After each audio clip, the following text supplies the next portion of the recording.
Today we are looking at another of the Mahasiddhas, and this one is Indrabhuti.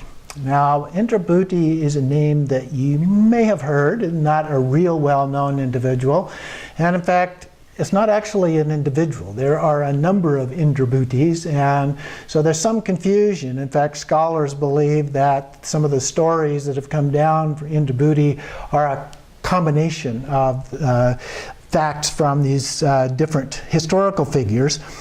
And so one of those is Indrabhuti the Great, another is Indrabhuti the Intermediate or Second, and the third is Indrabhuti the Younger, who was the son of the first one, the Great. And then there's Indrabhuti the King of Oddiyana. And of course, Oddiyana is the land from where Padmasambhava is said to have come, the land of the Dakinis and so forth. And some believe it was located in the Swat Valley of northern Pakistan, where would be the area today, what it's known as.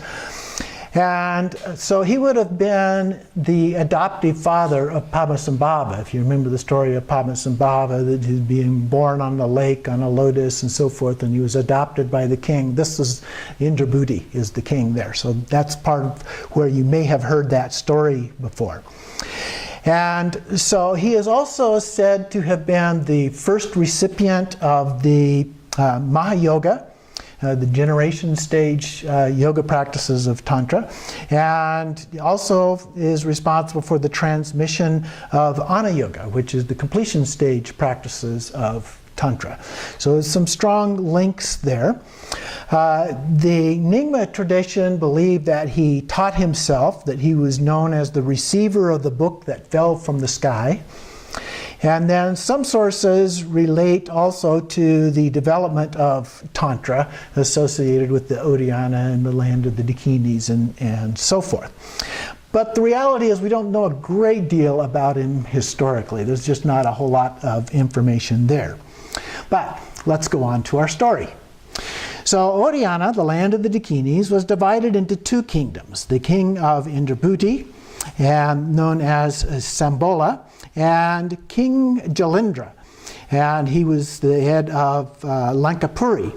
And so the sole difference between those is said to have been that King Indrabhuti's families worshipped the Buddha, and the other families worshipped Brahman. And so there was a peaceful relationship, but they realized that it would be even better if there was a marriage between the two kingdoms. A real common kind of way of trying to cement bonds between different kingdoms. And so Indrabhuti had a 7-year-old sister, and so King Jalindra sent ambassadors with sumptuous gifts as offerings, and to beg Lakshmi Kara's hand in marriage for his only son, trying to set this up. And so a royal marriage was exactly what both of the kings were seeking to have happen. Guru Lawapa, also known as Kambala, chanced to journey through Sambola and was so impressed with Lakshmi Kara that she began to practice her precepts with great earnestness. This is almost an aside of the story here from the marriage part. But the fact is, she, very young age, started to do these practices. And so her betrothed came to meet his bride-to-be, and they met briefly. She was considered to be, though, much too young to leave the family and surroundings of her home, and so he returned empty-handed. Now, in India, even to some extent today, where they have these arranged marriages at very, very young ages, even though they may go through the formal ritual of the marriage ceremony, oftentimes the female will remain with her family until at least age 16 or something like that before they actually then move in together, and usually then with the parents of the male. So at any rate, she was allowed to then stay with her family. So King Jalindra was surprised but accepted the explanations until the princess was 16. And so then he sent another escort to reach out for her to bring her back. And all this time she'd continued to practice with her sadhana and was loath to enter upon her new duties. She wasn't too hot about doing this. She kind of liked doing her Dharma practice. And the moment she arrived in the unenlightened kingdom of Lankapuri, a great revulsion for all things of the world overcame her, and she fled the palace and went into the mountains to a cave. And there she gained Mahamudra Siddhi. She then returned to the royal city and began teaching the Buddha's words to the king Jalendra's latrine sweepers and other outcasts of his kingdom. And she then ascended into the paradise of the Dakinis.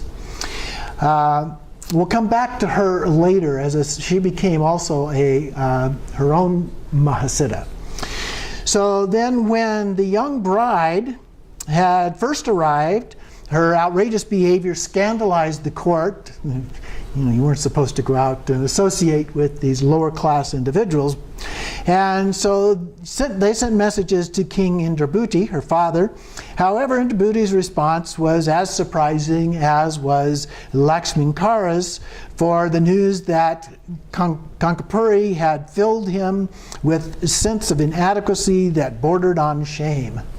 And so her father was surprised at the kind of response he got. So here's my baby sister. Here my baby sister has attained Buddhahood, and what have you been doing? And what have I been doing all of this time? So he was kind of ashamed that he hadn't been doing more. And so he resolved to abdicate his throne and follow his sister's path.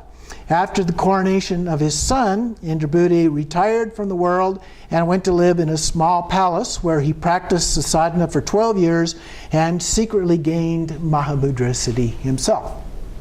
One day, his son came to visit, who is, of course, now the king, accompanied by those who loved the king dearly, the old king, and were about to enter, and a loud voice rang out directly over their heads.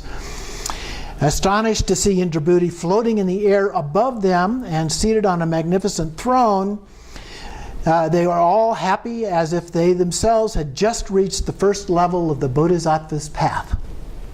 And so they prostrated themselves to him, and the king remained floating in the air for another 7 days, instructing his son and the old friends in the doctrine. On the 8th day, accompanied by 700 disciples, he was assumed bodily into the paradise of the Dakinis. So this is the story of Indrabhuti, or perhaps several Indrabhutis kind of combined together. We don't really know that.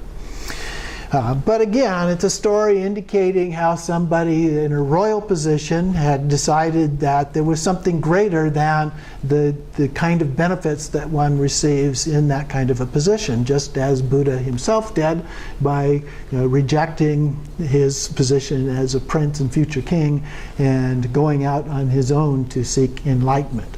And so this is another story of that kind of accomplishment.